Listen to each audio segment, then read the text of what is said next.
આ જીભ છે ને, જીભ એ તોતડી જીભ હોય ને, મારી તમારી તોતડી જીભ હોય ને, તો એમાં આપણો વાંક નથી. કુદરતની દેન છે કે આપણે જન્મતા તોતડી જીભ થઈ. તોતડી જીભ આપણો વાંક નથી, પણ તોછડી જીભ કરવી એમાં આપણો વાંક છે સાહેબ. ફરીવાર સાંભળજો સાહેબ, તોતડી જીભ એ કુદરતની દેન છે, તોછડી જીભ એ આપણો વાંક છે. અને જીભમાં કંઈ ઘા લાગ્યા હોય તો ઘા રૂજાઈ જાય, પણ જીભના ઘા જેને લાગે એ કોઈ રૂજાય નહીં સાહેબ. નહીં એવા વેણ ન કાઢો કે કોઈને દિલમાં ઠેસ વાગે, વાણી ઉપર વ્યવહાર માનવીનો સાહેબ. એવા વેણ ન કાઢો, મારી નાખે વેણ તો સાહેબ. એની મારે એક વાત કરવી તમને. વેણ મારી નાખે, કડવા વેણ જીવવા ન દે. આપણે ત્યાં લોકગીતમાં ગાય છે કે કાંકરીના મારા કદી ન મરીએ, કાંકરીના મારા અમે કદી ન મરીએ, મેળાના મારા અમે મરીએ, વાલીના મેણો લગાડો તમ સાથે રે, મેળાના મારા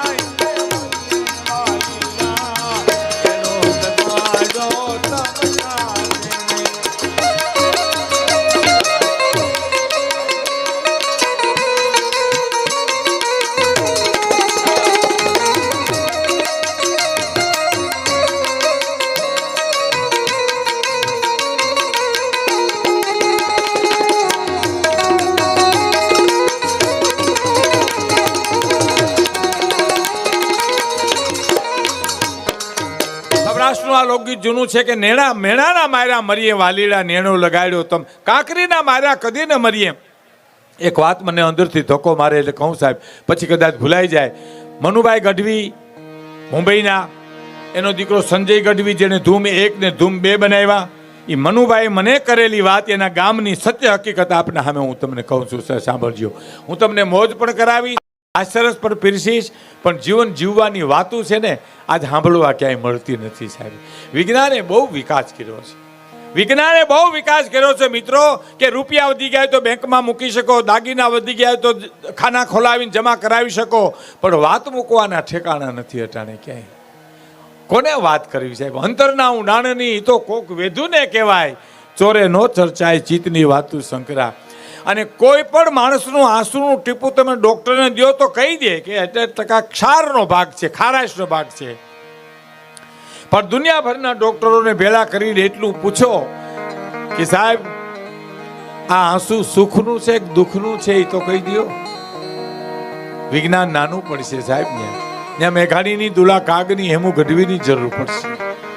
અને કોઈ પણ માણસનું લોહીનું ટીપું તમે ડોક્ટરને દઈ દો તો ગ્રુપ કરી દે કે આ એ ગ્રુપ છે, ઓ ગ્રુપ છે.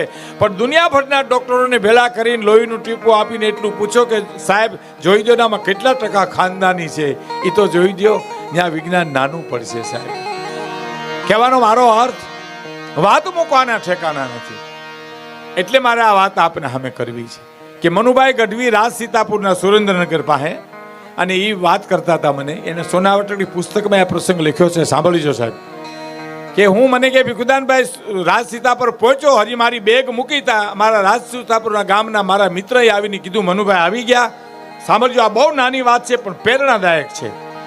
કે હા આવી ગયો, હમણાં રહેવા દે ભાઈ, પાણી કેવું બધું કાંઈ આવ્યા છો તો ઉતારા કરતા જાઓ, પણ હવે વચ્ચે કાંઈ બહુ નહીં લાવતા, કારણ કે વાતનો દોર તૂટી જાય હમણાં.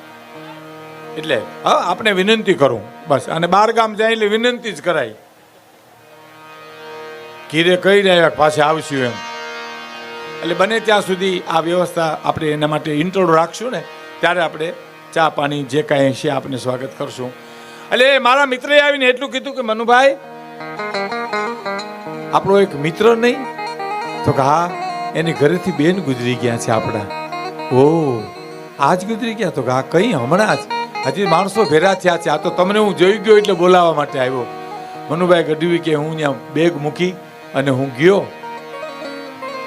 મનુભાઈ ગઢવી અમારે રોહનભાઈને ને મિત્રને ખબર છે, બહુ મોટું નામ એનું, અને પંકજભાઈ અને મનહરભાઈ ઉદાસ, એને સ્ટેજ ઉપર લાવનાર મનુ ગઢવી સાહેબ. પંકજ ઉદાસ અને મનહરભાઈ ગઢવી, એ મનુભાઈના ગામની બનેલી સત્ય હકીકત એની નજરે જોયેલી વાત હું આપને કહું છું સાહેબ. હા,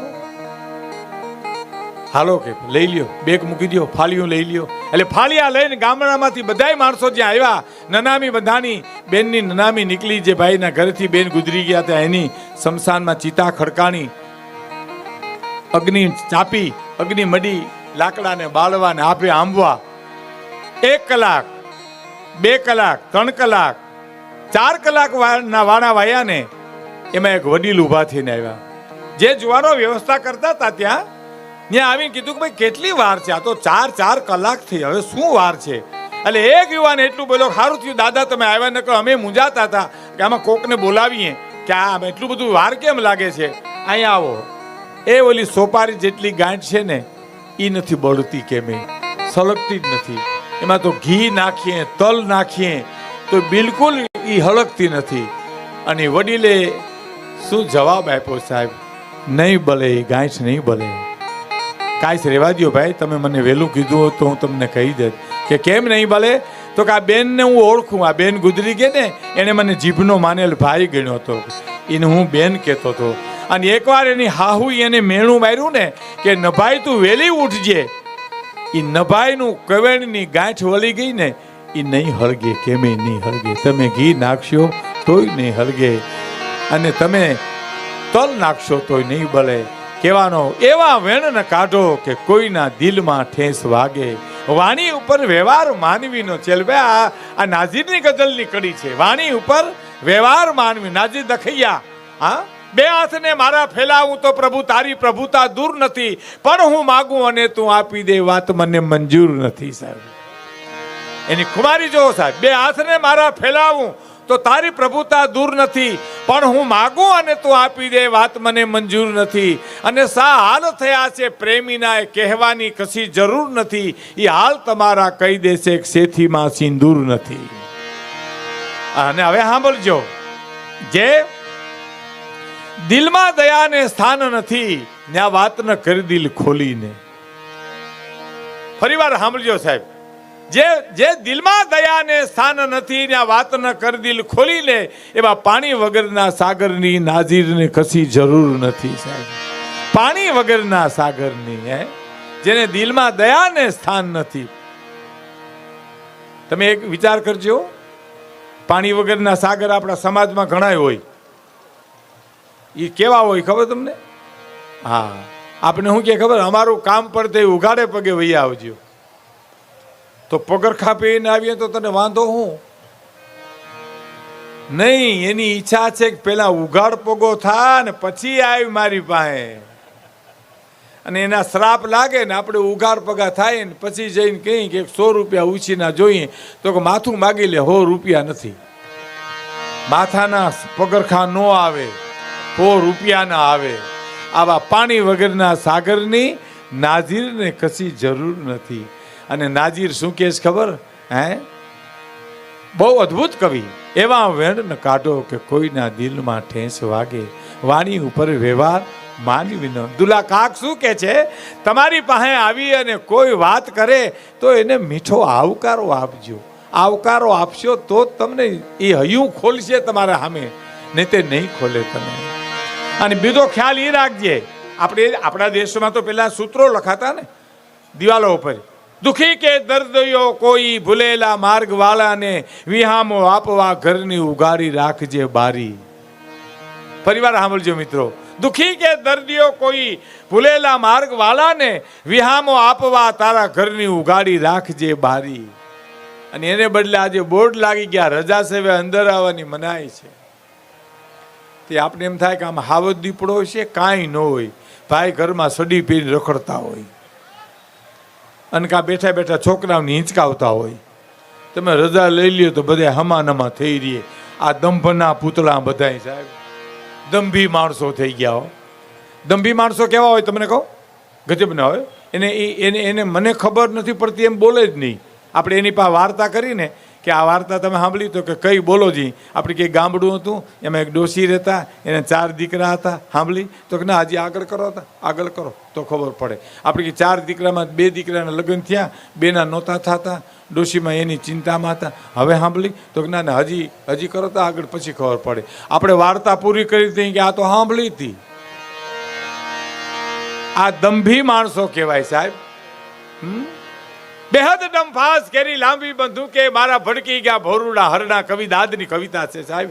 હાઉકલી કરી મારી માને બીવરાવતો ને ખોટે ખોટો સંતાતો આજ ભીતરથી એવો સંતાણો છું કે દુનિયાને નથી દેખાતો. ઠાકર મંદિરની જાલને માવ નહીં તોય હું વગાડવા જાતો આજ એવડો મોટો બની ગયો છું કે મંદિરમાં નથી હમાતો. અને બેહદ ડંફાસ કેરી લાંબી બંદૂકે મારા ભડકી ગયા ભોરુડા હરણા. મુંબઈમાં કાર્યક્રમ હતો અને સ્ટેજ ઉપર અમે બધા બેઠા હતા કલાકારો. એમાં એક ભાઈ આવ્યા, વાલકેશ્વરના રહેવાસી હતા, બનેલી હકીકત, અને અબજો કરોડોપતિ હતા. એટલે કે મને બહુ મજા આવી. લોકસાહિત્ય હું બહુ સાંભળું છું, મેઘાણીભાઈને બહુ વાંચું છું, એના ગીતોય મને બહુ ગમે છે. તમારા ડાયરામાં અમને કે, અને હું સાબુદ્દીનભાઈને અમે બધા બેઠા હતા અને બહુ મજા આવી, ખૂબ મજા આવી. અને હવે પાછા ફરીવાર આવો ત્યારે મેઘાણીભાઈને લેતા આવજો. બોલો, અમને કે મેઘાણીભાઈ લેતા આવજો. એટલે મેં કીધું અમારાથી ન આવે, ત્યાં તો તમારે જવું પડે, અમને તો ઓળખે.